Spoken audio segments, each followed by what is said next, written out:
Sorry for my lateness, gentlemen. It's all right, King. How's it going? We're all good, boss. We had I'm trying to.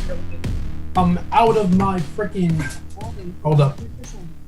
Talk. What's up? Can you hear? You good? I'll figure it out here in a second. Okay. Yeah. But yeah. What's up, guys? How are you? Well, I'm doing good, fantastic, Duncan. dude. We were just having some good freaking. That was like prime podcasting conversation we were just having. Some good pregame, you know. Good pregame for the podcast. Yeah, man. It's also good pregame because like Broc, we only met like I think once or twice in person, so I kind of wanted to talk to you a little bit beforehand. So this works out pretty well. Yeah, it was pretty fantastic, dude. The only memory I have of Cole is when we were driving around, and I don't even know if you remember this. I was trying to get a Popeye's chicken sandwich because I've never had one, and I was in the back with Cole, and Cole was giving all these chicken sandwiches Anthony Fantano ratings, and I don't think he was doing it like consciously. He was just like, oh yeah, Chick-fil-A, I'd give that like a light to decent 5. And I was just like, are you giving chicken sandwiches Anthony Fantano ratings? And he was like, yeah. And I just thought that was the funniest thing in the world. No, I do remember that because that's the one memory I have of you is we talked about Anthony Fantano and then Alex, our friend Alex Budson, he's like, I don't respect Anthony Fantano's opinion. I think he's like kind of a D-bag or whatever. I'm like, okay, dude. Well, I mean, he knows a lot about music, but I do like, I don't know. People like that where they give like a numerical score on art, I guess, because art is subjective, you know? It's kind of, you have to take it with a grain of salt, 100%. Oh, real quick, boys, I have a couple of people with me. Got Mr. Malachi Worley. What's up, man? Oh, Malachi's in there with you. One of the main characters of the vlog. Got Mr. Alec Roberts, my manager. How's it going? Hi, Alec. Hola. We got the whole gang here, dude. We're in a presence of some good people, you know, good vibes. That's awesome. Everyone's hanging out, having a good time. Tell them if they have anything to add to the conversation. Spit it out, man. So bored. Are you okay? Okay. So, I mean, what's popping? I mean, let's get this show on the road, man. Let's get going, dude. I've been looking forward to this episode for so long, man. The Miles and Cole special, bro. This is about to be some good content, you know? It's about darn time, bro. Yeah. Did you guys find any scripts that you wrote in the past in the archives that we could read live later? Because I want to do that. I realized that most of my written material and stuff I realized was saved to my old school email. So like all the scripts and different kind of stuff I made when I was still in high school and stuff is like gone now. I'm like, well, that sucks. You don't have any of them? I have some stuff from my actual email, the email you just sent me to for the link. So I got some stuff like that I can go through. I mean, I just thought it'd be funny because most of my scripts that I wrote are like terrible. So I just thought it'd be funny to do like a dramatic reading maybe later of our bad scripts. You know what I mean? Yeah, I feel that. So Cole Powers, you guys, if you don't know Cole Powers, this man wants to be a movie director. Am I correct in that, Cole? Yes, you are correct in doing that. What started this like fascination with movies? Because you got the movie posters, you got Raiders of the Lost Ark, Ghostbusters, Star Wars behind you, the classics, you know? What started this passion for movies and making them? I think that passion I should start from when I was like little and stuff. I had like a DVD player in my house that I would always use. And I at least went through at least 3 different DVD players within the span of 5 years because I wore those things out to death from all the DVDs and stuff I used in my house. So from like an early age, like I always had an obsession with movies and stuff like that in the sense that I would enjoy watching them, but I never really thought of myself of like making stuff. And even through middle school and stuff, I always had a vague interest in that kind of stuff, but it was also an interest in video games and just media in general. And it wasn't until like I got to high school and I met Miles and knew some other people that were like making shorts and stuff for school, or they would just want to make them on your own. And as I got further and further through high school, I looked up YouTube videos. I would watch like movies all the time on a frequent basis. I would start buying Blu-rays and stuff. It kind of got to a point where I realized this small thing from when I was younger that was kind of just like a vague passing interest was something I was really passionate about. And I didn't really figure that out, that was what I wanted to do until late middle school to like when I got my sophomore year of high school, where it was like, you know, what do you want to do for the rest of your life? And I was kind of like, I kind of want to be a film director. I want to make this. I want to do filmmaking for the rest of my life, if I'm going to do anything for a career, or if there's anything I want to be invested in, it's like I want to do something for the rest of my life that I actually like really invested in and that I'm passionate about. Because you don't want to make something, you want to do something where you're very passive about it, but you want to instead do something where you're very passionate. You always want to put that extra effort in. So that's just kind of where the passion came from.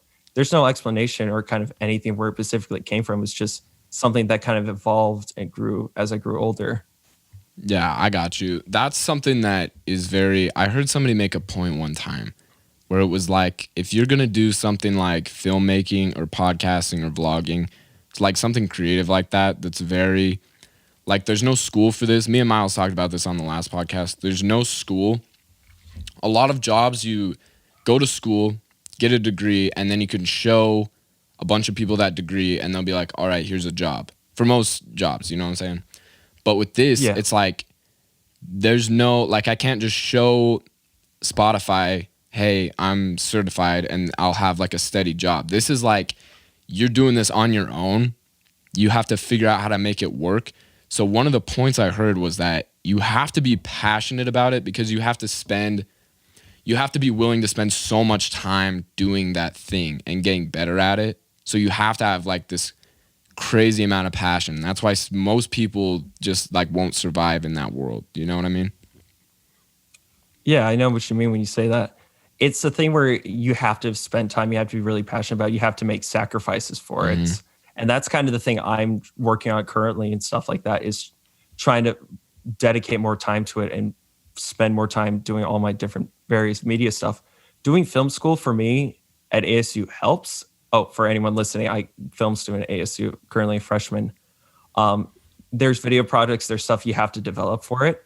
And that's kind of helps because I'm constantly learning and kind of immersing myself in that kind of stuff. Even if it's like some of the material is very familiar, which most of it is, it's that I'm constantly immersing myself in that world. I'm constantly talking to people. Like one of my professors was one of the showrunners on like Disney Channel shows and stuff like that. And now Disney Channel shows aren't like the kind of thing that like, oh man, that's the thing I'm passionate about. That's what I want to go for.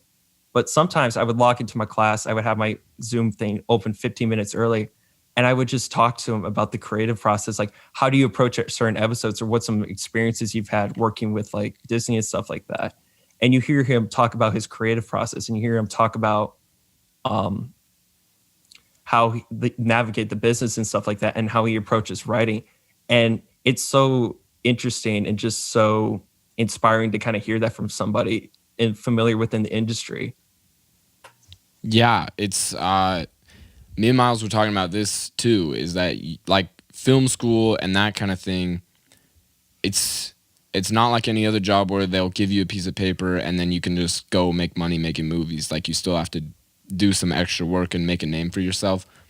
And most of the time when you're talking to people that make movies, they're like, you don't need film school at all. Like, it won't teach you anything. I do think, like you said, you're learning things from other people. I don't think the institution itself is like, I don't know, you're going to film school. Would you say that it's important for people? Like, every filmmaker should go to film school? No. It depends on person to person. You hear experiences of people went through film school and stuff like that, and some didn't. The thing is that you have to, it's most of the film industry, it's like with anything creative, podcasting, YouTube, it's a little bit of luck. But also the thing that's beneficial about college is that not only are you getting feedback from the kind of different professionals and stuff like that, people who've been in the industry, it's also that you use the resources you have at those kind of universities and stuff like that. You use your school stuff to gain internship opportunities. You use it for potentially jobs. You can make connections with people. Yeah. The sad thing is that with quarantine and everything, not only am I like not living on campus, there's not like any major events. There's some online stuff that they've had available, but there isn't that kind of in-person kind of personal stuff that you usually would get. And that's kind of how you get your foot in the door. It's just trying to find people and meet the right people. I find that Arizona State, or at least my school, at least, I think that's the most I will get out of it, is that, yes, I'll take like some of the stuff I learned from professors, but for me, this is an opportunity for me to kind of get my foot in the door. This is a kind of opportunity for me to kind of put myself out there and see if I can find a job. And it's like, all right, if the goal is to become a film director or at least get a high position like in that industry, the first step is getting that foot in the door and making connections with people, because you always constantly want collaborators or someone you can at least talk to, and you have Yeah. So I guess it's important in that making connections. Connections are probably the most important part of this business, I guess you could say. I don't know if I'd say this is our business yet, but it will be soon. You know what I mean? Yeah. So it's like, I don't know. You got to know people to help further your career in all cases. Yeah. I just kind of have a question for both of you guys and stuff like that. It's like one of the things I always find is that it's always healthy to kind of find people who are creative and kind of support them and share their stuff a little bit. Like Miles, like with all your YouTube stuff, bro. Like, dude, first of all, I love your videos as always. But like the thing is that like you and I both know like a few others from school and stuff like that. Like we know a ton of creative people and stuff, and it's like people are doing photography and stuff. Like one of the things I've learned is that a valuable thing is to kind of have a community, have people to share stuff with, share their stuff around and whatever. It's like you kind of create a healthy environment where you're kind of talking and sharing stuff with creative people. You know what I mean? Yeah, no, totally. Broc was talking about that earlier this year, actually. So that's kind of funny you mentioned that. Oh, really? All right. Yeah. Nice. He was trying to network it across states, though, which I thought was crazy interesting. Man's ahead of his time. I mean, yeah. I just know like a couple different people from across the country that are just doing different cool stuff. So I'm like, why not? Like, I'm sure, like, I know creative people. They probably know some other creative people, and those people probably know some other creative people. Like, there's no reason we can't just have this, like you said, a community that just pushes each other and helps each other. Because what we were talking about earlier, before we actually started the show, was like, you were talking about knowing all these kids at your school that are doing creative stuff, and being around those people push you creatively to do stuff like that. You know what I mean? Yeah. No, that was always a changing experience. Like Miles, I never told you this personally, but like watching your vlogs and stuff, like maybe it gave me confidence to like, okay, I can do CineCole. I can do the different kind of film stuff I can do. And Miles, the other people we know from theater and our film classes and stuff like that, like Jimmy and Terrell and stuff, it's like, those guys are so like good at what they do, and they're so passionate about it, and you see how much work they put into it. It's like, like if they can do it, why can't I? I should be pushing myself to kind of be the best creative individual that I can be. That's a valuable tool. And that was honestly like the best thing was like meeting you, part of meeting you, man. That was so helpful for me. Gave me confidence. Genuinely. I mean that. That's tight, bro. Thank you. Yeah, man. Of course. Yeah, no. I guess for me, it's a little bit different for me. Just kind of wrapping back on the whole topic, because my school, I go to a private Catholic school in Illinois. So my school's video program, it's called Photo Cinema, and I'm one of like there's 7 kids with my major, like in the entire school. So I'm one of 7, and it's definitely been a little bit weird because it's not traditional film school, but I like when I was picking, because I always wanted to go to USC, but when I was like really like narrowing down my college search, like the one quote that always stuck out to me it was like, it doesn't really matter what film school you go to, like USC's #1, and that was the only reason why I wanted to go there. But like you can make any film school, like any school, like you can make their film program like the best one if you work hard enough. So like just for me, especially living 30 minutes away from like such a big city, it's like I know that anything I create, like I do social media for my school now, which is really cool. And since there's not a lot of kids, like I literally, like the job was like spoon fed to me.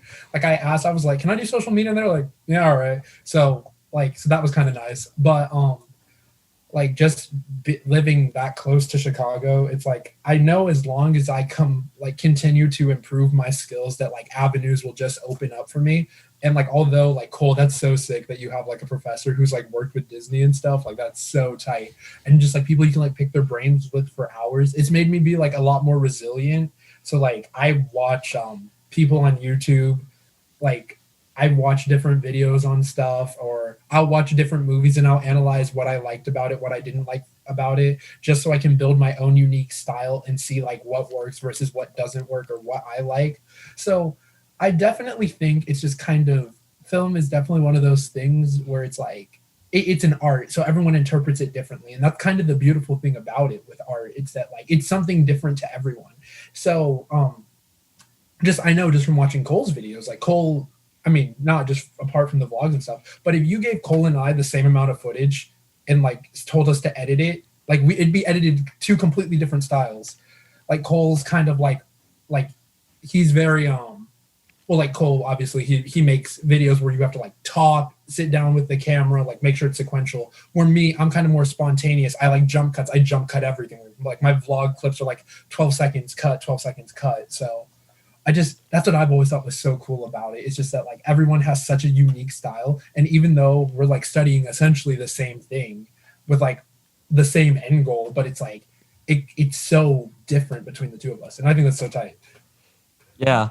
I think Miles, when I've told you this before, like I've offered to edit your vlogs before. And the reason I kind of said that is that, you know, I see some of the footage and stuff, and you've sent me like material for your vlogs before. It's like, I could see like, I think very cinematically, I think very like montage-esque. Yeah. So I always think back to that kind of stuff. So it's like, I always have pieces of music. Like usually sometimes I'll listen to a music or some kind of thing I'm listening to. And I usually have like a YouTube or like a Spotify, or I used to have a Spotify playlist because I don't use Spotify anymore. But I used to have playlists and stuff. I'm like, I'm going to use this song someday for like when I have a montage or like show off some of the stuff I have for like what I've done for MTV and stuff like that. Mm-hmm. Like which MTV was our like high school like broadcasting thing that we would do every week. Like I still have some sports clips and stuff. Like I knew when I was putting those together, I used to make the sports reels. I used to make promos for like the football team and stuff. And I would edit them like those kind of highlight reels on Instagram or YouTube. And it's like, I always had a particular song. I always had a specific idea of what I wanted in mind. And it was just, all right, I already know what song and what I'm going to do with this footage. I just need to actually go out and get it. Yeah, no. So I think I'm a little bit more particular. You're a little bit more spontaneous. I don't know how you take the material you have and turn it into like something that feels coherent in like a 7 to 8 minutes. I'm like, man, I sit down in front of a camera. I just got to edit around that. That's easy. That's trickier. I don't know. I thought it was really cool because like everyone knows my love for David Dobrik, but not only just for his like content, but it's like at first, if you watch a David Dobrik vlog, you're like, oh, like this can't be that hard to edit. But it's like if you really, really like look at everything he does critically, you're like, it's extremely difficult. And I'm not trying to replicate his style or anything, but I've definitely borrowed like that's my style. I took the jump cut totally from it to where it's like boom, boom, boom. There's no sequence. Like everything just kind of happens. So I just like, I would love to send you an old Premiere project and just watch you edit the vlog. So I'm going to do that after this. I'm going to see what cut you would give me. You'll have a Cole cut. Oh my gosh. You want a cut? Oh my gosh. If you gave me, you want me to do a cut? Yeah, you get a cut too. Dude, I haven't edited a YouTube video in so long. It might just be raw. I'll just edit it like my podcast. It'll just be an hour of raw footage. Hey, that's the thing. Like I edit my podcast like a YouTube video. Really?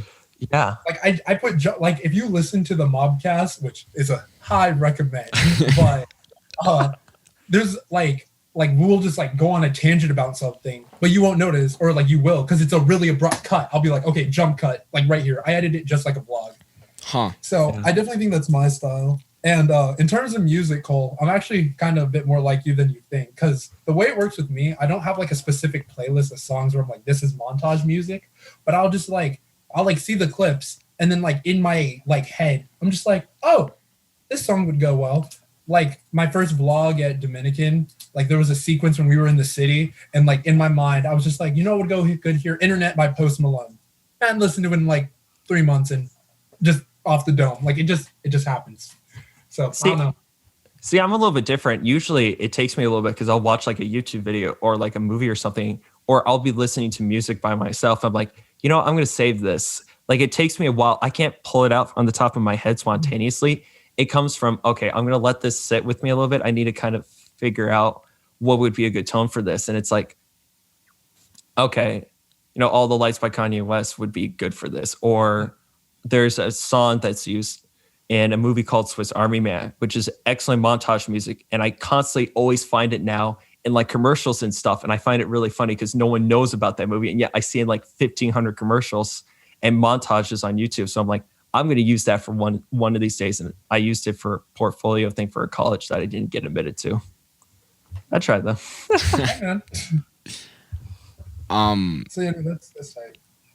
You guys said some interesting stuff. Miles, when you're talking about David Dobrik and like how you quote unquote like took his style, the interesting thing is you'll take that style and maybe it's like obvious right now, or maybe it's like, I don't know. I don't want to say blatant right now, but it's like you took his style and then in a year, maybe 2, it's like you will have changed and like it'll be completely different, but you will take those elements that you learned that you like really liked. And then I don't know, like you'll just cultivate, like you'll take somebody else's style next year and then you'll take somebody else's style the year after that. Like I feel like art is just like jacking people's styles until you've done it so much and taken the best parts of each until it just like you have your own unique thing, you know?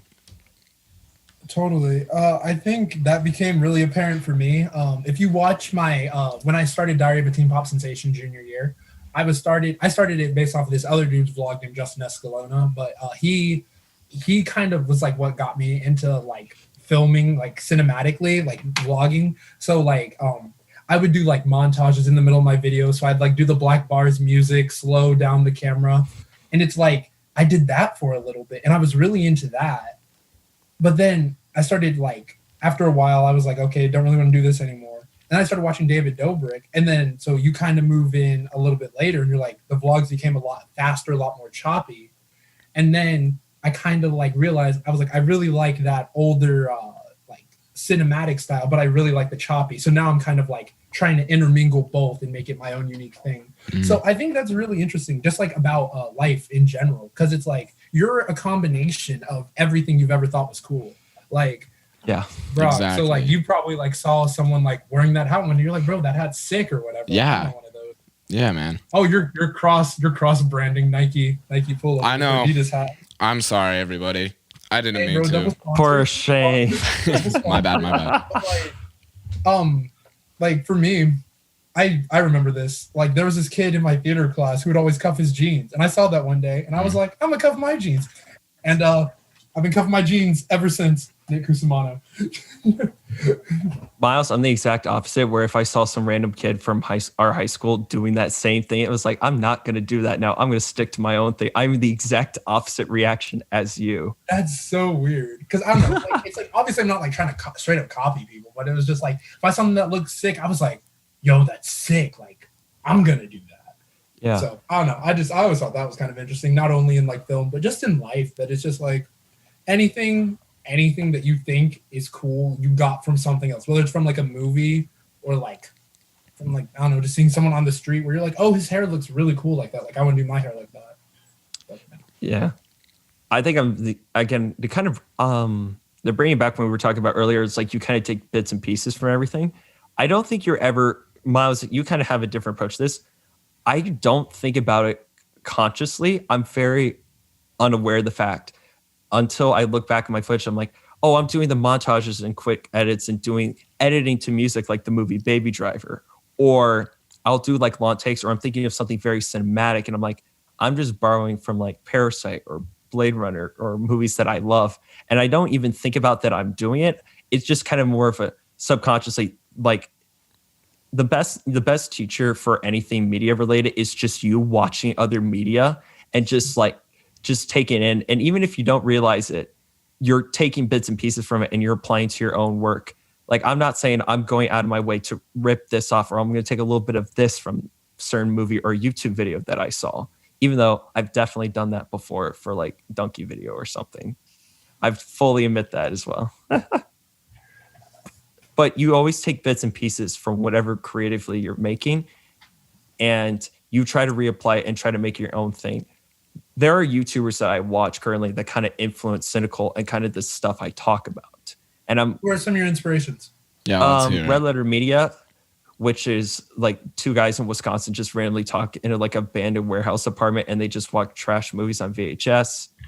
Video Game Donkey's an inspiration, obviously, because Miles knows that I can quote most of his videos front to We back. can quote most of his videos. Yes, we can. Yes, we can. Jontron, because his creative skits and like all the different comedy stuff he does. Like those were definitely some inspirations for kind of stuff I would make, or at least when I was making my videos, I'm like, okay, this is kind of what I have in mind. And that's kind of how I would apply to my own videos. Say, Broc, what about you? I know it's probably a little bit different for you because you kind of switched because you were like us and then you decided to do podcasting. Yeah. What made you switch? I actually have no idea. Like, I did a podcast.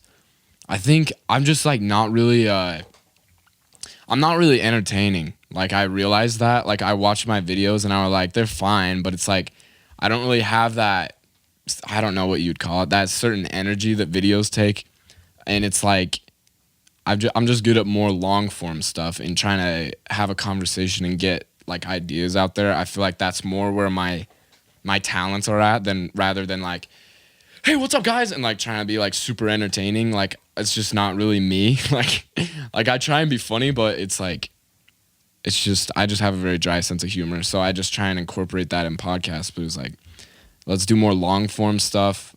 And then as I was doing more podcasts, I was like, I don't have time to do videos. But I'd like to do some kind of videos soon. Again, just for fun. Yeah, I think it's a good point of you made of playing to your strengths. You kind of realize, okay, this is kind of what I'm good at. It's also a habit of just kind of doing it more and more often. We were kind of talking about a little bit about that before the podcast. We started recording, and you were talking about like you don't want to miss a deadline. You haven't missed one yet, yeah. And it's consistently doing it. I respect that hustle. Thank you. You're dude. better than me, bro. You're better. Yeah, Thank he's you.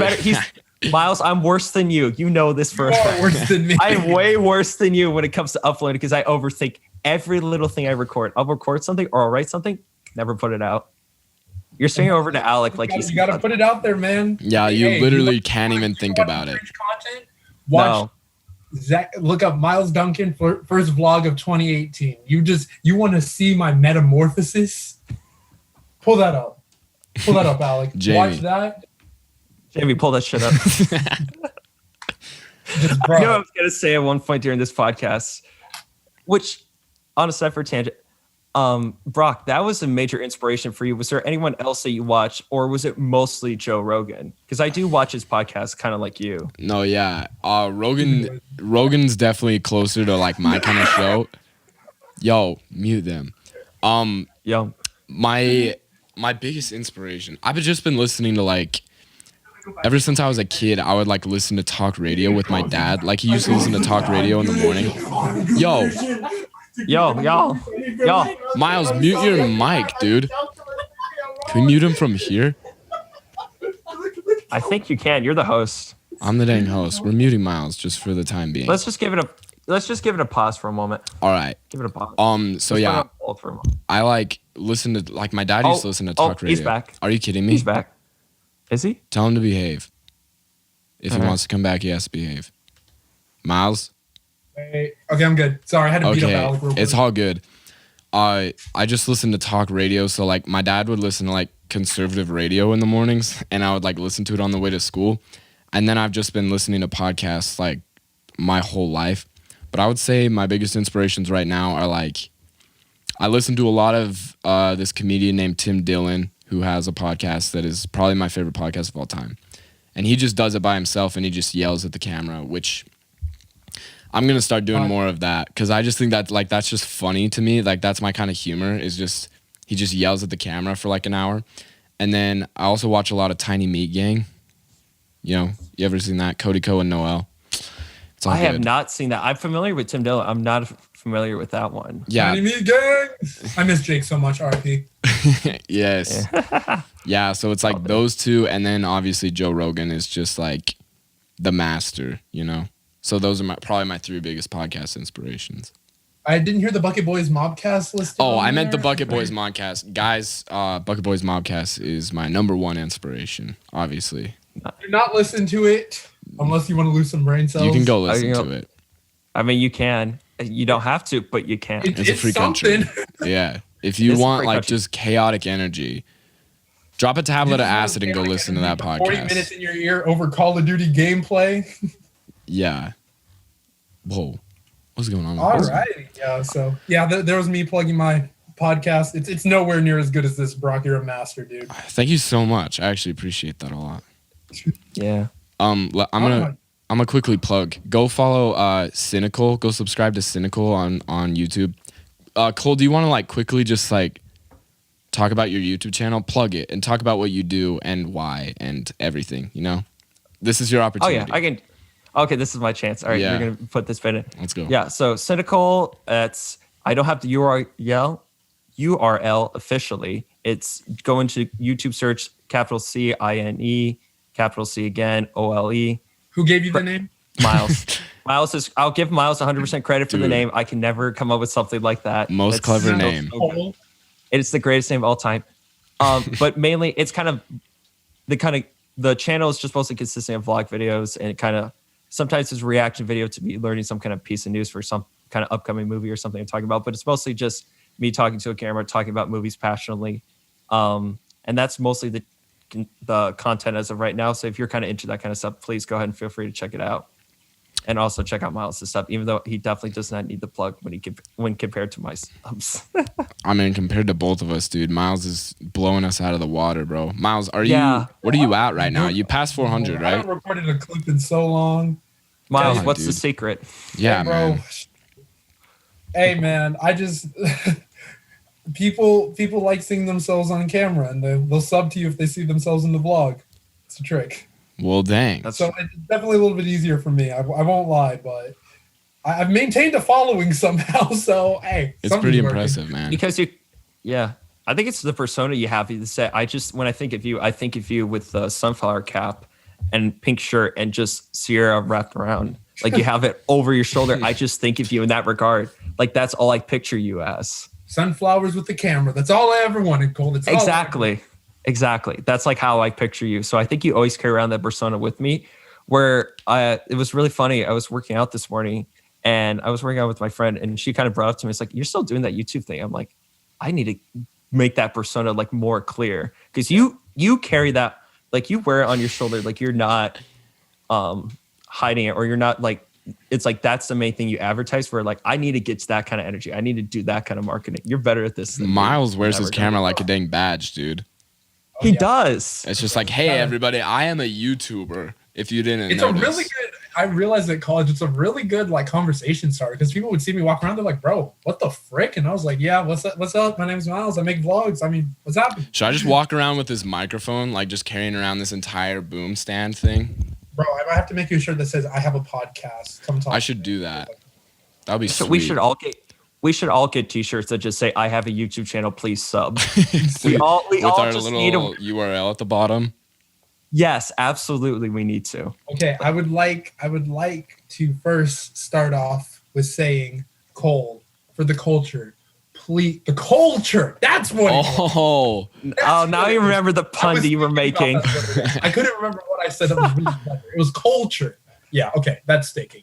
Anyways, but Cole, just give us. I don't want you to overthink it. Give us bangers upon bangers. You know movies better than anyone, bro. Just talk about how much you freaking love. I know you don't want to do Ghostbusters. It's kind of your magnum opus. I'll give you that. Like, give us your like honest review on why Star Wars Episode 4 is like great. Like, just give us that. Give me something once a week that I can listen to while I play 2K. Just give people need it.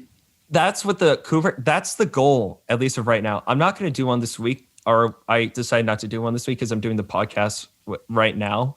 Mm-hmm. But the goal is for now, the kind of the direction I want to change the YouTube channel is that I always use, for some reason, despite me being very informal with my video content, I thought to myself, I need to be formal. I need to be like professional. I need to talk. Like I'm very specific in what I say. I'm very detailed in what I say. And what I realized is that interacting with you guys just find me funny and interesting, period, when I'm unfiltered and when I don't go on for stuff. So the goal is kind of, as I make more videos, is to get more comfortable on camera. So that kind of unfiltered kind of way of speaking, whenever I talk about films that you guys often see, when I interact with you and Alec and Malachi, who are also in the room right now, it's to kind of get that energy. It's to kind of get that back. It's to translate. All right, I want to take, instead of being formal and professional, I want to take that and put that in a video.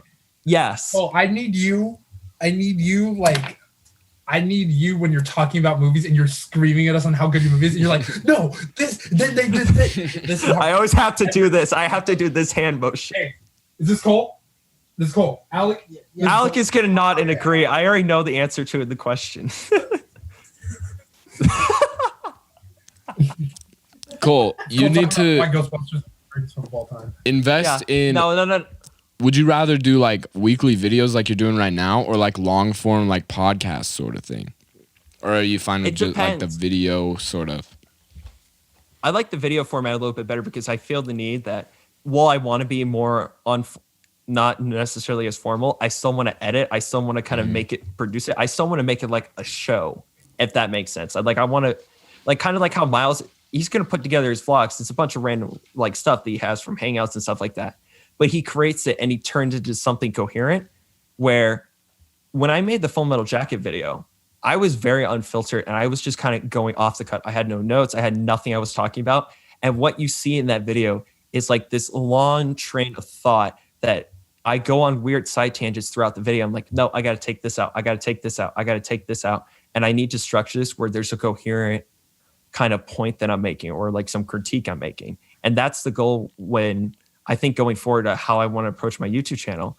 And I was already doing that to begin with, except I would try to structure it. I would try too hard to be formal. I would have to I need to show examples of this film, where I don't really have to do that. People like hearing me talk. People like my personality. Yeah. And it's more of me kind of making jokes off the cuff and kind of coming up with that because I'm finding when I write stuff, when I prepare too much, unless it's like a proper film or a project, which I have to do that, I'm very like restrained and stuff like that. Like my most viewed video, and honestly, even though like the camera angle I have is awful and it's the picture quality is not great and I should have done more to edit it, is the Lion King video because that was just genuinely me going off the cuff, just ranting about this movie I hate. The dome.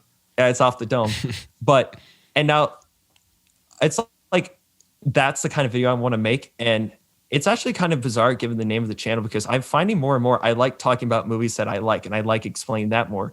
Like I say a movie's like trash or garbage or something, but I won't say it like in a very angry way. It takes a very particular movie to kind of get me angry or get me fueled up. So I'm finding more joy in making something that I love talking about. Like I love The Shining. I really enjoy Dr. Sleep. I enjoy those movies. Like that's why I made that video. I originally shot a video in which I talked about The Rise of Skywalker, in which I hated that movie. I really didn't like talking about it. And what I found is that I like talking about movies that I enjoy, or at least have something interesting that I think I can add to the conversation, or at least something that I can make a new point. Because what I found with the Rise of Skywalker video, even though I was passionate about it, even though I had a lot to say, when I was putting it together, I stopped myself because I was miserable making it. Because it was a movie that not only that I wanted to like, but it's a continuation of something I care about, that I'm very passionate about, that I love. And I find that like I can't make videos unless it's like a rant video like the Lion King one. It's hard to talk about something you hate for long extended periods of time. I'd rather talk about something that either is good or it's like a mixed bag, but there's something interesting to be said about it. So that's kind of the goal going forward, I think. I'll come across that movie, I'm sure. Like something will come out that I'll be like, I hate this piece of trash. Yeah. Like I hate this. But I haven't really come across it yet. And I don't want to just make a video which I talk about a bad movie for the sake of doing it. Like I wanted to come from a place where I'm authentic. Like Full Metal Jacket was just a movie I happened to spot at like a Best Buy for like $8 on Blu-ray. And I bought it, watched it. I'm like, you know what? I think that's what I'm going to make a video about. And that's kind of how I want to keep doing things going forward. Because I think that's more interesting than me trying so hard to script something where I'm just better being off the cuff and just being unfiltered, if that makes sense. Well, just adding on with that, I mean, I remember once again, if you go back to me, like just go back like 2 years, no. Not again. Let's not do that again. Let's not get on a random tangent. Go back like 2 years, I kind of was like the same way, to where I started as a gaming channel before. Like my entire dream was to be like a professional gamer and stuff, which is like kind of funny because I mean, I'm not even nice like that at video games anymore, but like I found that after a while, I was like, I don't even like like I like this, but it's like I don't like want this to be my YouTube channel. Like I'm not enjoying making gaming videos and then posting them. So like I feel like kind of with what you said, Cole, and just like on how you had to find joy in terms of like talking about movies that you like cared about and stuff. It was kind of the same for me because I went through this really weird phase where I was like, I didn't want to do skits, but I wanted to do like specific videos where it was like, today we're gonna do like the try not to laugh challenge, like an example like that. So it was like kind of like trying to like filter out that content of like, okay, this didn't work, so what is gonna be my thing? And I mean, mine's my friend group. I have a really great friend group, so I mean, you turn on the camera and instant content. Like it's a moneymaker. My job is so easy, and I don't know how both of you guys do it. Like Broc, I mean, I think yours is so cool. I love that. I didn't finish it. I love that podcast that you did with that one girl who was super into psych. I loved it. Yeah. And it's just like the diverse content, and it's like it's nice because like once again, Cole, you're obviously a little bit newer to the YouTube thing, so you're still kind of like figuring it out. But Broc, you figured it out. Like you figured out that it's like this is who I am. This is the kind of content I like. Like I like to talk to people, but these people are going to talk to me all about different stuff, and hopefully I can like relate back to it. Like you'd be talking about nothing sometimes, and it's like, you know. Yeah, so I try. It works, yeah. So I mean, Cole, I think the big thing for you definitely is it's gonna be trial and error. You're gonna catch some L's, and you're gonna be like, wow, I really like this, but it got 16 views, so I'm either gonna keep doing this or I'm gonna change it. For my case, I changed my content, but like for you, who knows, maybe. So you know, everything. Yeah. Was- I'm going to rebuttal one of your points you made there of the views thing. It's not to say I don't care about views. I don't look at that when I put out the videos. Like, obviously, I'm like, I want to get this like 50 or something. You know, like I hope that, like that's why I kind of kept promoting the Full Metal Jacket one a few times. Like, I want to get it there. But like, generally, I think the goal is that I'm not chasing what I think would be popular, would make a popular video. It needs to come from a place of, okay, if I stick to what I'm doing, if I keep making the videos I want to make and I get better at that, even if it's not as quick, even if I don't get that kind of views and clicks and that kind of stuff as quick, my content is going to be the better for it. And when I find it's, say if it ever were to catch off, like it would pop off or something, say if it would, I would want it to be where it's because I was making the videos I wanted to make even when they weren't popular. Yeah. Even when they weren't getting clicks, even when people weren't always necessarily watching them. It's like, I want to make the stuff that I'm making right now, and I don't want to change it for anybody. I'll take, obviously you want to take in feedback, you want to take in criticism. Obviously, like I heard stuff like Alec, who's also in the room. Thank you for encouraging me to get a mic stand and actually start using the blue snowball in the videos now. I attribute that to you. Thank you for that. But people were giving me feedback. It's like, you know, you're kind of a little stilted in your videos. You can be more expressive. You can be a little bit more yourself. Like what you're saying is really good. Is just be more personality driven. Like don't be afraid to kind of be stilted a little bit. Like kind of put your personality out there. It's like I take bits and pieces like that. It's like as long as I'm doing that, and as long as I'm making the content I want to make, even if it's not popular, if I stick with it, it will catch on at some point, and we'll find, even if it's a niche, like if it's a niche small audience, I'm making the content I want to make, and I'm making stuff that there's a group of people that at least will enjoy it. So if that's kind of how I'm approaching the YouTube stuff, the film stuff, for when I become more invested in that, which I really want to do, is going to be different. I'm going to approach that differently. But for right now, when it comes to YouTube, that's how I want to look at it. Is that I don't want to change for anybody. I want to do things how I want to do it, and I'm not going to change it just to chase views. Because for me, that's the one thing that would just suck my soul. Like if I did 5 more Lion King rant-esque videos when I'm not passionate about, that would drain me, where I would hate what I'm doing. Mm-hmm. But talking about Dr. Sleep, a movie that came out 6 months after I published that video, like 6 months before I published the video, I'm sorry. Like, I want to talk about that. I don't care if this gets clicks. I'm just happy that I put it out there and I'm proud of what I'm making. Yeah. It's like, that's admirable. Cause I mean, that's definitely something that I've always struggled with. Cause I'm a person like, I mean, you guys know me. I need to be like complimented, and I need, you need some kind of attention. Yeah, I need You attention. need attention. I didn't want to. I know that comes off like in a mean way, but you do need kind of attention. You're very big social butterfly, which is the difference between you and me, by the way. You're far more of a people person, but like you're kind of the person where like I strive and I get motivated off that feedback. Yeah, I like when people say like I loved your vlog, I'm always like, let's go, we're doing something right. So for me, like obviously it's taken a couple forms. Like I didn't never change my content, like my core content of my vlogs, but I changed my style. So it started with like I'd make like 10, 11-minute vlogs. Like I think I have one that clocks like 14 minutes. And then I was like, people were like, this was good, but it's kind of long. You think you could like cut it down a bit? So then I would like work on cutting it down and like only include the essential parts, to the point where it got like, it was like, this is still what I want, but it's also like what my audience like is into. So like my audience just happens to be like a lot of like my really good friends who like watch my videos, and they're like this is good. Like I can watch this for like 6 to 8 minutes. Like that's kind of my ideal runtime. Like I think I listed as 640 is like my ideal vlog time. Cause then I feel like enough stuff gets said, but then it's not like, oh, I just took a whole like chunk out of my day.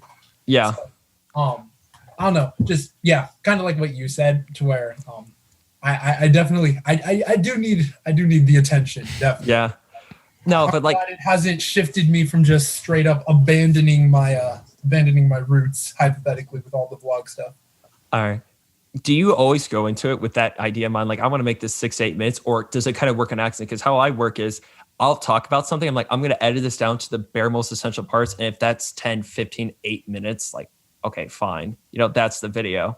I don't think of a runtime in mind unless the only time I would ever think that's like, this is starting to drag, or I'm kind of just repeating myself. I need to trim this down a little bit.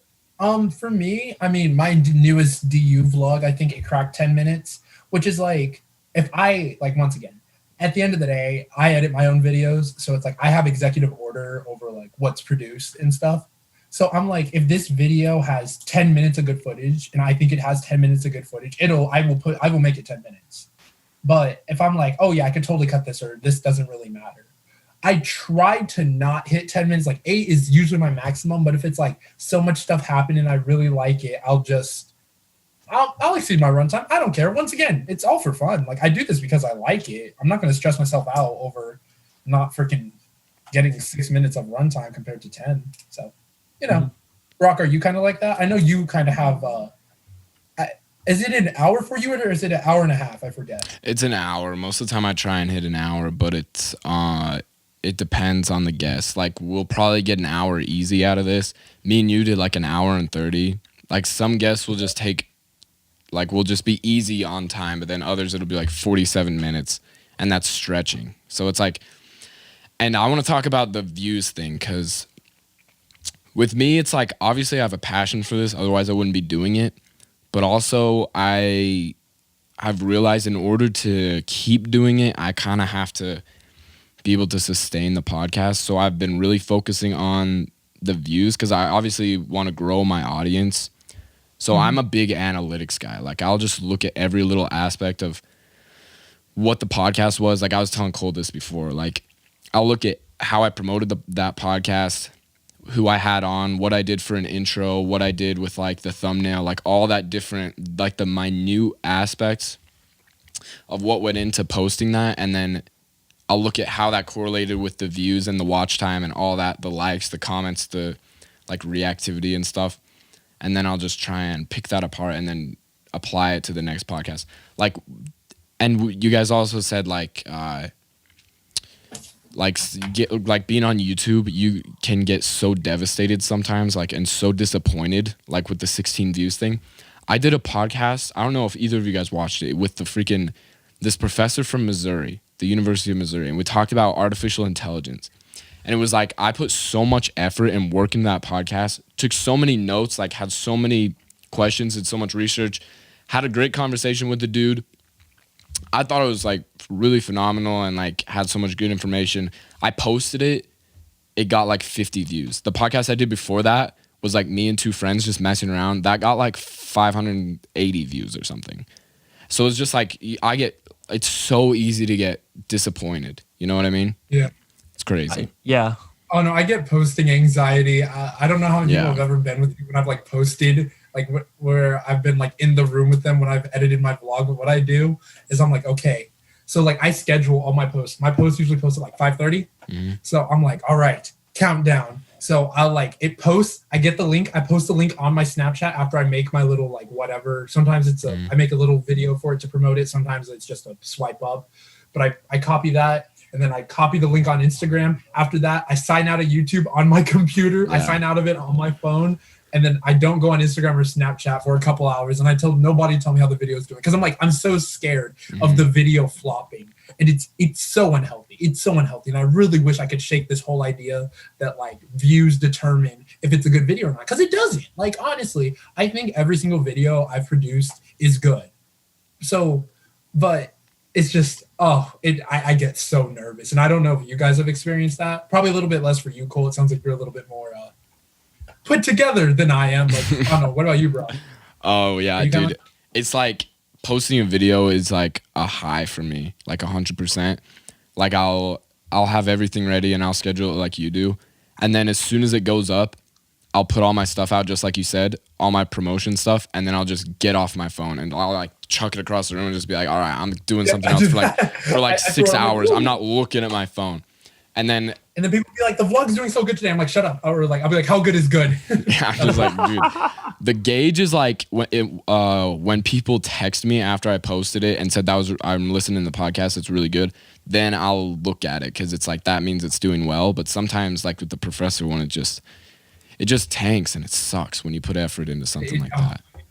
It's the worst feeling. Here's my thing with that video, bro, because I have watched that podcast. That one's pretty good. Thank you. Yeah. The thing I find with that podcast is that when I look at your other ones, you're talking to friends or kind of people you know, you're looking at that kind of professor one, even though it's good, it's not a departure. I wouldn't say that. It's more, this is a little bit different from what you've been doing. Yeah. You know what I mean? So it's kind of a change where you're kind of experimenting, you're trying new stuff. And it's a really good video and stuff like that. And often, like, you know, like people will chase clicks and stuff like that. But dude, you worked your ass off to get that video made and you worked really hard on it and it's good. Like the thing is for me, it's like, you know, it's like views and how many people watch it doesn't really determine it. Like, you know, you made a good video, you know, you made a good podcast. Like for me, like you said it perfectly, where it's like uploading video is a high where you just feel great. You're just like, yes, I got that made or got that out. And like when you're kind of put together, like when you put together something like that, it is easy to get demotivated. But the way I look at it is like kind of like, you know, I'm making kind of how you want to make the stuff you want to make. You're making your podcast. You're much happier with the stuff you're making. Like, take joy in the fact, man, that you went for it. You worked hard for it. And you got that thing make it as great as possibly as you could, bro. Like, you worked hard at it and you just kind of keep going, bro. Like, you did for sure, bro. Really solid podcast. Adding on, I just, once again, I've already marveled at how like amazing you like run the podcast and stuff. But it's like the fact that you just your self-confidence, I don't know, your self-confidence to be able to record and talk for an hour. It's just, I don't know. I could never do that. Like, I'm not even like, I don't know if that came out correctly, but it's just like, you're like, that's crazy. I could never do that. Like, I think I like, people say like I'm interesting or whatever, and they like to hang out with me, but I'm like my own biggest critic. Like, when I first started my like podcast or whatever, I was like, wait, you guys want to hear me talk some more? Not just on my once a month or sometimes twice like a month YouTube upload. And they're like, yeah, you're interesting. And I was like, so I don't know. I just think I've always thought that was like so cool with your whole podcasting, because it's like your friends like listen to your podcast like an hour is a long time. I don't know. I'm old. I'm young, so I can like I have a short attention span. But like the fact that people like sit down and listen to you, and you're like, and you can be confident that you put out a good episode. Like, I don't know. I would just, it's so admirable. And like, I wish I was that grown up. Like, I get scared if like my friends like start fast forwarding through like my 6-minute vlog. Like, that's just so disheartening to me. So, I mean, I don't know. I think that's incredible. I appreciate that, man. One of the greatest like the weirdest feeling is when somebody comes up to me and says that podcast was really entertaining. I really liked it. Like, I'm just like, are you like for real? Like, I'm actually this is entertaining, because I don't find myself entertaining at all, but apparently people do. And like, some people will send me videos of them, and they have the freaking podcast on a TV, and like their whole family's watching it, like multiple people. And I'm just like, whoa, that's a real thing. People are actually watching me. It's kind of crazy. With mine, because I'm like, oh, we did that vlog. Yeah. I'm really hoping. I really wish someone wouldn't see some of the things I say on your vlog. My vlog is very incriminating. It is very. You have blackmailed every single person in the friend group, and I'm very scared to never mess with you for that reason. Malachi's like, yeah, I would be. Alec better be nodding right now. Yeah, he is. Alex just saying Flagstaff, Cole. Oh no! Don't even talk about the Flagstaff video. You know I got that video tue, so I got it. One of us goes. I'm just saying, if you do it, I take you going down with me. Yeah, he wanted it. I assume we don't want to talk about the Flagstaff story on here. Oh no! That's definitely an off-camera conversation. That's an off-camera conversation. We can't talk about that on the podcast. We can never do that. It's nothing too bad. No, it's not. Nothing too bad. This is not like nothing like crazy. All right. Yeah. I'm back with the webcam. Sorry, everybody. The quality's down a little bit, but do you want to just what are your like? I don't want to like derail the conversation, but Cole, what are I guess both of you can answer this, but what are your most important aspects of film in your eyes? Like, when you watch a movie, what are you looking for that makes it so good to you? I think for me, every movie's goal is different, so it varies from film to film. But often, and I said this in the Full Metal Jacket video, is that, you know, if I can sit down, watch a movie, and I'm just completely like engrossed, it's the best kind of filmmaking. Is there's flashy filmmaking, like big special effects or camera angles that are weird and specific. But often for me, the best movies are what you look for in film, or at least when I look at it, is that one, is this worth sitting down and spending 2 hours of my life, like sitting down just staring at a screen? And the second thing is that, am I watching this movie, and not only is it entertaining me, am I getting something out of it? The best movies are the ones where film and entertainment, people say it's escapism. Why should it reflect real life? You hear that in conversations all the time. And I just completely disagree with that point, because the best movies are the ones where you watch it and you escape, you enjoy it, you're entertained by it, but it also makes you kind of think, and it makes you think and reflect. Like, Shawshank Redemption is one of my all-time favorite movies. Like, the three movies you see behind me are like the holy trinity to me. Like, those are the movies where I watched when I was 6 to 7 years old that made me love movies. But Shawshank is like probably my strong number 4, because it's the one movie where it was able to engross me. It was able to like completely get me invested. And I walked away from it and made me self-reflect about my own life and kind of the themes and the ideas it was talking about humanity and what people being institutionalized, how in the system, because the movie's it's a prison film. So it's the prisoners, and the main prisoner, like, you don't even know if he's like a good guy or not. Like, you learn is like, no, he's not responsible for his murder. Like, the system will beat down on you or something like that. Or at least that's the idea of the movie. It's that that idea that you walk away from a movie learning something about yourself, or there's a moral or a theme or idea that's planted in your head. And it's because you sat down and watched a movie for 2 hours and stuff like that. Like, I can watch an action movie, but how much am I going to reflect on it? How much am I going to think on it? How much is it going to leave an impact on my life? Yeah. You know, Star Wars probably wouldn't be where it wouldn't be what it is if it was just, you know, it's cool special effects and music and all this different kind of stuff and quippy lines. It's like, Star Wars wouldn't be what it is if it weren't for strong characters and strong themes and George Lucas having particular passion for ideas he wanted to explore, because there's themes and ideas and messages he gets across in his movies, but it also works as just pulpy sci-fi entertainment action movie stuff. So it's finding that balance where it's entertainment, but it's also, you're trying to create an artistic piece where you want the viewer to self-reflect. You want them to think back on their life. And even though like Ghostbusters is probably not the greatest example of that, it left an impact on me. It something resonated with me personally, where it was just more than just guys shooting ghosts with like laser guns and stuff. It's more than that. And that's kind of the best movies for me, is that when you look for that kind of stuff in movies, that's the most satisfying experiences you can get. Like, I just love that stuff.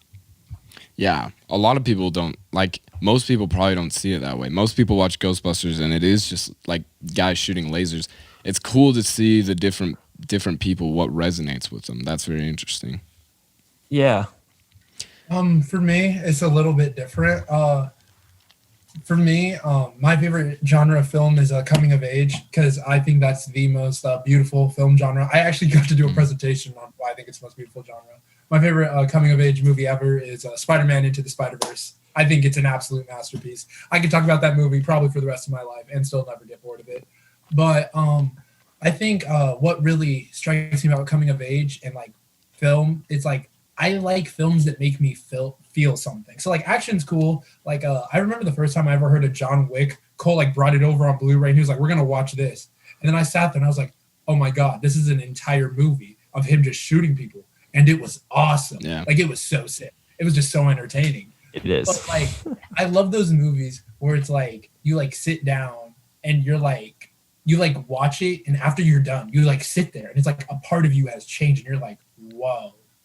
Like, yeah, I'm a different person now because of that. Like, so I watch my entire thing is I like review, that's the word. I review coming of age films. It's like I have a long list and I watch them and then I write about them. But I watched John Green's film adaptation of Paper Towns, which is my favorite novel by him as well, it's great. But I thought the film adaptation was so much better. And the quote that really stuck out for me was Margot, the main female protagonist. She said, the way you feel tonight is the way you should feel for the rest of your life. So I really like exploring that whole theme of just like being alive and like really experiencing it. Like not only, I guess, in film, but like that's just such a great principle for life, to like just straight up like experience stuff. And if a movie makes you like at the end just sit there and just marvel in the beauty and the art that you just like witnessed for the past 2 hours, I think that's what's so important. So that's kind of the message I've always wanted to convey with film. And it didn't really start out with like that for me. Like if you look on my Instagram, I made the Dear Millennium video, which is like recapping like the final like senior year and like since school got canceled and stuff. But what made people like that video so much was it wasn't hard to make. I edited it literally like a vlog, but it was like I was able to like capture emotions. I captured us at like sports games. I captured like just people having fun, like just living in bliss, being like a kid. So I think if a film is able to catch like that really elusive feeling of like just nostalgia and making you feel something, making you feel good, I think those are the best movies. So that's my entire spiel on it. I think it's so sick. I agree, man. Have you guys ever seen mid-90s? Because that was the movie that you were describing that changed, like, that resonated with me and changed my way of thinking, you know? He has a poster of it on his wall, Broc. Do you really? He actually does, and I have seen the film, so I know exactly what you're talking about. Mid-90s is one of my favorite movies of all time, dude. And it's so funny that Jonah Hill directed it, and it was like his first thing. Like all those things combined just makes it feel so personal, like how personal it was to Jonah Hill, and like it's like his story of growing up and stuff. It's like it's just so good. Yeah, and I think that's what's so cool. I mean, obviously, I couldn't relate to it as much. I mean, like, besides, like, being a kid. But I'm sure if I showed that to someone who grew up in the 90s, they were like, this is really what it's like. So, like, as soon as someone makes, like, a mid-10s, like, that's going to be our movie. Like, for sure. They're, like, freaking out here on Vine and watching stuff or whatever the frick we did in, like, early 2010 or mid-2010. Yeah. So, mid-2010s. Yeah, I think it's, like, that's what I think is so cool because, like, once again, I love that movie. I loved it more for, like, the director's aspect of it on how it doesn't really have a premise. It's just kind of like, this is just how life is. And I think that's what's really interesting with coming of age. It's like, you're like, it's not always like a solid conclusion. It's just like, yeah, life goes on. Because coming of age is like, it's life. it's the film equivalent of real life. Everyone, like us as people, we're coming of age, like right now, like we're growing up, we're constantly evolving. So I feel like the way that they showed that in film is like, yeah, it's not always going to be like the perfect happy ending where everybody gets what they want, but like that's life. Life continues on, and it continues on for these characters. So I mean, like, you know, the end of mid-90s, like they get into that accident, and then Stewie wakes up, and then fifth grade, or his name, fourth grade, I forget. Fourth grade, yeah. It just ends with his short film, dude. And then it just ends. It's and the then it's coolest ending. And it's just like, it's you're great. like, what? Like, you're like, there's no conclusion. But like, the more you sit there, there's not really a plot. There's nothing to conclude. It was just vibes. Like they say, they're like, was there even a conflict in that movie, or was it just all vibes? And it's like, it's kind of facts. It was like, I feel like it was more about character arcs in that movie, like about the main character kind of like just finding himself. Like there wasn't really a specific plot. It was kind of just his story of trying to find his place in the world. That's why it's just such a simple movie. Like there's only one storyline. Like it doesn't bounce around to different characters. And now that I think about it, my favorite movie of all time, Scott Pilgrim, does the same thing, you know? You ever seen Scott Pilgrim versus the World, dude? Oh, absolutely. I was the one that was screaming at Miles that he needs to watch that movie. That is the most amazing movie I've ever seen, and I'm not joking. Yeah. My favorite movie ever. Yeah. If there's any... Tell me it was a comic book movie, and he definitely should have, because I was confused for the first hour and a half. I was like, so people see them fighting this, or is he schizophrenic? I was so confused. Yeah. Okay. I was like, no, it's a comic book. And I was like, well, that would have been nice. Yeah. Yeah. So, no, I love Scott Pilgrim. That is a movie. The director of that film is name's Edgar Wright. He made Baby Driver. He made what is known as the Cornetto Trilogy, which is a collection of like parody movies starring Simon Pegg and Nick Frost. Hot Fuzz, Shaun of the Dead, at World's End, which is really underrated. But his kind of directing style for that movie, that's one of my big inspiration when I watch montages and stuff like that. The way he edits a sequence, because there's a sequence in Hot Fuzz where it's just the main character kind of booting up and getting ready for his job in the morning. And it's just him making coffee or strapping on a vest and something. And the way he does zooms and quickly edits and cuts everything together, he takes what would be a mundane, like 3 seconds in a film, and he devotes so much time to making it look like the coolest thing imaginable, where it's the ability to take nothing and make something out of it. Like it is just literally absolutely nothing. It's not like there's a story, a plot, or anything. It's just scene transition, or really it's just getting from moment to moment. And it just, the fact that he could just take a little thing like that and just make it this visually appealing piece that only lasts a handful of seconds. It's like, you can have like 10 cuts in like 5-10 seconds.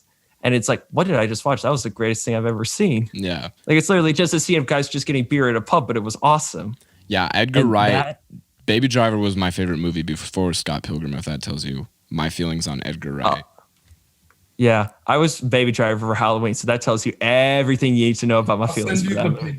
I actually saw that. I didn't know that was you though, but Jake showed me a picture of somebody as Baby Driver for Halloween, and I was like, "That's so sick." Oh yeah, that was me. Yeah, that's awesome. No, I wore that for both my sophomore when I was. That got a rerun. It was 2 years. I got a rerun because it's such an easy costume to do. It's just shades, a jacket, and a t-shirt. It's so easy. It's good though, and that movie is so good and just it's a movie that's very simplistic, but the way that it's shot and executed. Because that's kind of the thing sometimes with filmmaking. And some directors, they have a specific vision of what they want to do in mind, and they just kind of go for it. Where some guys is like, give me a blank slate and let me see what I can do with this. Like, give me a chase movie. It's like, okay, I'm going to do this to it. I'm going to edit it.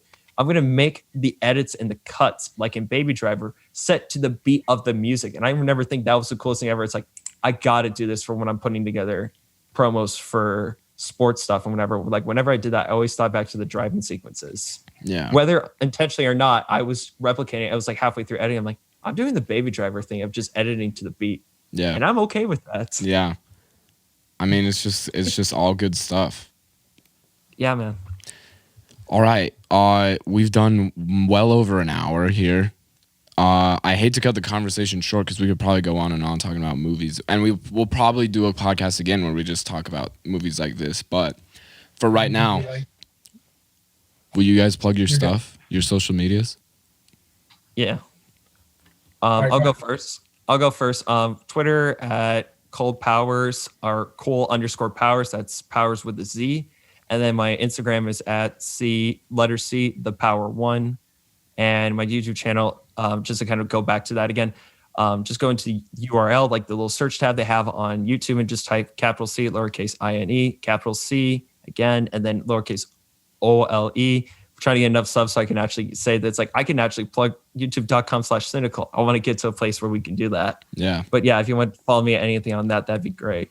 Yeah, if you're interested in movies, go watch Cole's channel because he's got some good stuff on there. All right, Miles? You know me. Miles.Duncan on Instagram, MILESDUNCAN, you know the vibes. Don't follow me on Twitter. I'm pretty funny, but like you don't want me on that. I'm funny on Twitter. YouTube, youtube.com/Zekin. That's on your URL if you want to just type that in, or if you just want to look me up, Miles Duncan on YouTube. I mean, I be making vlogs and stuff. It's pretty low intelligence, but I mean, it's kind of a vibe. I don't know. We make it work. Go support both of these guys, dude. Go support both of them. They're making good stuff, dude. And I would like you, all my listeners, to go watch one of their videos, okay? Go leave a like. Go leave a comment. Say Broc sent me. Something like that, you know? Let's just share the love here. You know what I'm saying? It's all love, man. It's all love. Here, It's all man. good vibes. It's all good vibes over here, man. I missed this in my dorm. I didn't have one. All right. That was it, guys. Thanks for listening. I love you all. Not as much as I love you, Broc. Thanks, Miles. I appreciate that, man. All right. Have a good week, everybody. Goodbye.